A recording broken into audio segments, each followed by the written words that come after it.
안녕하세요. 평안체리농원입니다. 오늘은 지난 영상에서 말씀드렸던 체리 농사의 장점에 대해 이어서 제가 나름대로 정리한 체리 농사의 어려운 점을 말씀드리고, 그럼에도 불구하고 제가 체리 농사를 지으려고 하는 이유를 설명드릴까 합니다. 체리 농사를 처음 지으려고 하시는 분들에게 참고가 되시기를 바랍니다. 체리 농사의 단점 또는 어려운 점을 8가지로 정리했는데요. 편안한 마음으로 들어보시기 바랍니다. 재배상 어려운 점 첫 번째, 품종별 맞춤형 체리 재배 교본이 없다입니다. 우리나라 체리 재배 역사는 100년 정도로 오래되었습니다. 그렇지만 과거에는 일본에서 들여온 좌등금 등 동양종을 주로 재배하여 왔습니다. 버건디펄 등 서양종을 재배한 것은 제가 알기로는 20여 년 남짓되었습니다. 현재 농촌진흥청, 농업기술센터 등 정부 농업지원기관에서 배부하는 몇몇 체리 관련 교본은 상당 부분 동양종 체리 재배 위주로 되어 있다고 합니다. 서양종 체리의 경우 그 품종도 수천 가지라고 하는데 품종별로 재배법이 약간씩 다릅니다. 그래서 실제로 농부들이 믿고 따라할 수 있는 체리 재배 교본이 없다고 생각합니다. 현재 많은 체리 재배 농부들이 유튜브 등 전문 농부의 영상으로 체리 재배법을 배우고 있습니다만, 전문 농부 사이에서도 재배 지식이 엇갈리는 부분이 왕왕 있습니다. 그 대표적인 사례가 토양의 산성도 pH 값입니다. 실제 농사를 지으시는 분 중에는 체리 농사에 적합한 토양의 pH 값이 최소 7 이상 또는 8 이상이 좋다고 하시는 분이 많이 있습니다. 반면에 다른 어떤 분들 중에는 pH 값이 6에서 7 사이가 좋다는 분들도 들어있습니다. 따라서 체리 재배를 처음 하려고 하는 저 같은 사람들은 pH 값이 어느 정도 되는 것이 적당한지 상당히 고민이 됩니다. pH 값은 농사를 짓는 입장에서는 상당히 중요한 부분이기 때문이죠. 물론 미국과 우리나라 책이나 서면 자료에서는 대부분의 경우 pH 값이 6에서 7 사이가 좋다고는 합니다만, 우리나라에서 실제로 농사를 지으시는 많은 전문 농부님들 말도 무시할 수 없고 해서 어찌할지 고민이 됩니다. 체리 농사에 실패하고 다른 과수로 바꾸신 분들 중에는 아마도 확실한 교본의 부족, 적절한 교육의 부족으로 수년 동안 키우던 나무가 죽고 그럼으로써 체리 재배를 포기하지 않았나 생각합니다. 재배상 어려운 점 두 번째, 체리 재배에 불리한 우리나라의 기후입니다. 체리는 건조한 기후에서 잘 자랍니다. 세계적으로 체리 재배가 많은 터키, 미국, 캘리포니아 등은 건조하고 수확기에 비가 적게 오는 기후를 가지고 있습니다. 반면 우리나라 기후는 체리 재배에 불리합니다. 꽃 피는 4월에는 꽃샘 추위로 냉해 발생이 많습니다. 수확기인 6월에 비가 많이 와서 과일이 터지는 열과가 많이 발생합니다. 6월과 8월 동안에 많은 비가 와서 체리나무의 웃자람과 병해충 발생이 심합니다. 그 결과 나무가 잘 죽는 원인이 됩니다. 체리 재배가 어려운 점 세 번째, 적정한 토양 성질을 가진 농지를 구하기 어렵다입니다. 체리는 물 빠짐이 좋은 사양토 등에서 잘 자랍니다. 체리나무는 뿌리가 과습에 대단히 약하여 물 빠짐이 좋지 않은 토양에서는 곧잘 죽습니다. 그런데 우리나라 상당수 밭의 토양이 물 빠짐이 잘 안되는 밭입니다. 저의 경우에도 물 빠짐 좋지 않은 미사질 양토라고 하여 유광광 공사를 하였습니다. 체리 재배가 어려운 점 네 번째, 나무를 심을 때부터 수확까지 기간이 대단히 길다는 것입니다.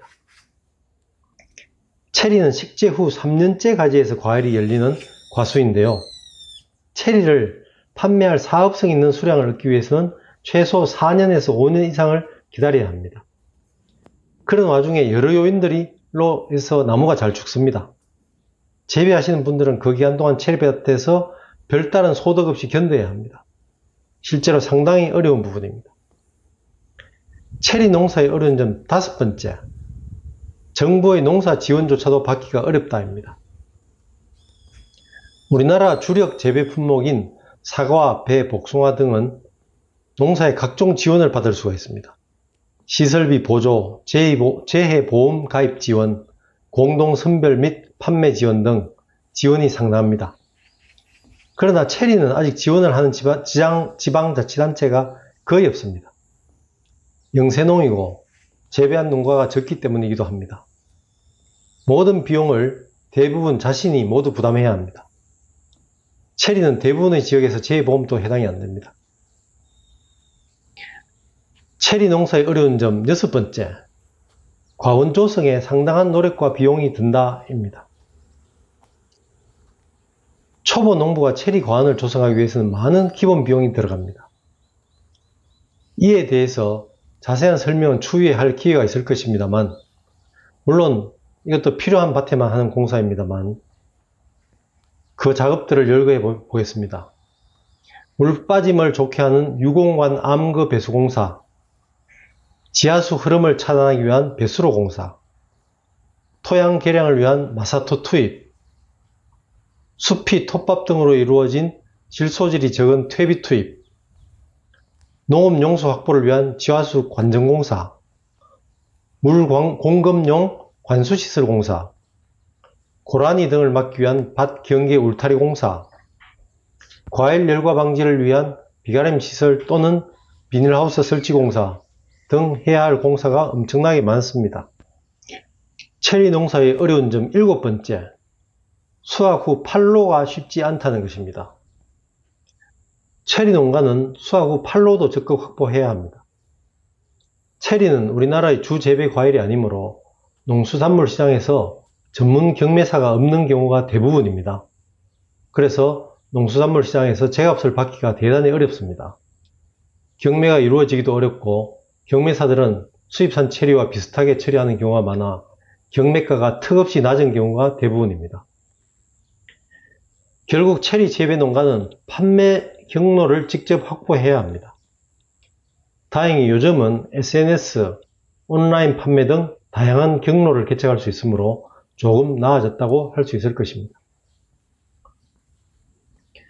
체리 농사의 어려운 점 마지막 8번째로 체리의 약한 저장성과 단기간 판매를 완료해야 한다입니다.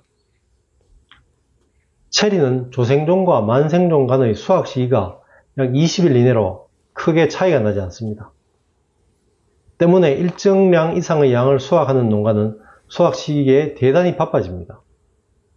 다른 과일에 비해 한 개 과일의 크기도 작으므로 분류하는데도 많은 시간이 소요됩니다. 포장 단위도 작습니다. 그리고 체리는 저장성이 약한 특성이 있습니다. 동양종은 말할 것도 없고 서양종 체리도 수확 후 오래 보관이 어렵습니다. 따라서 수확 즉시 판매가 이루어져야 합니다. 이것이 농부들에게 큰 부담으로 작용합니다.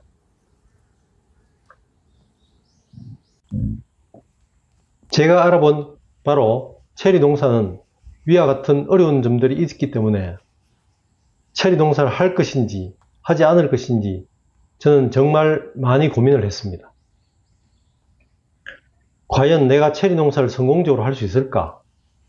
재배한 지 몇 년 후 나무들이 다 죽어서 다른 과수로 과수원을 새로 조성하는 밭들이 많던데 식재 후 몇 년이 지나 나무가 죽는다면 그간의 노력이 물거품이 되지 않을까?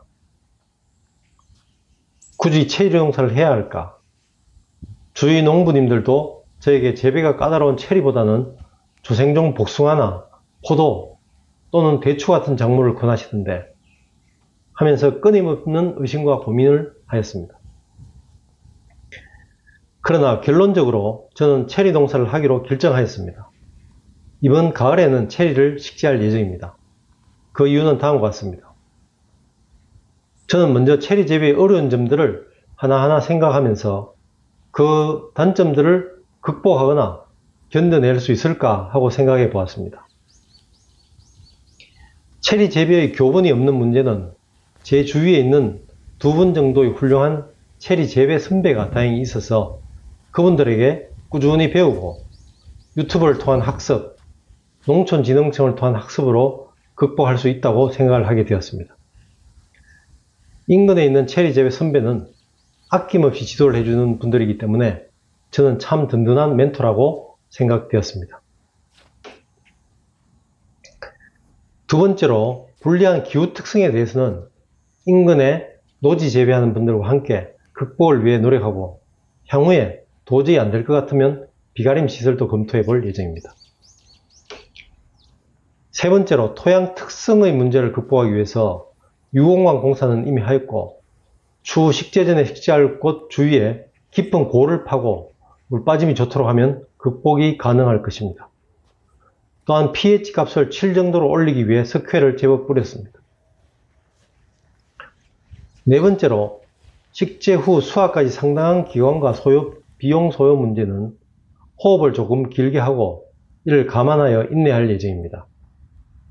긴 기간을 미리 예상하고 있으므로 참고 갈 수 있다고 나름대로 생각하였습니다. 마지막으로 수확 후 판로 문제는 아직 수확까지는 시간이 있으므로 SNS 등 다양한 판로를 개척할 예정입니다. 오늘은 체리 재배의 어려움과 그럼에도 불구하고 제가 체리 재배를 하기로 한 이유를 설명드렸습니다. 체리 재배에 관심이 있으신 분들에게 참고가 되었으면 좋겠습니다. 감사합니다.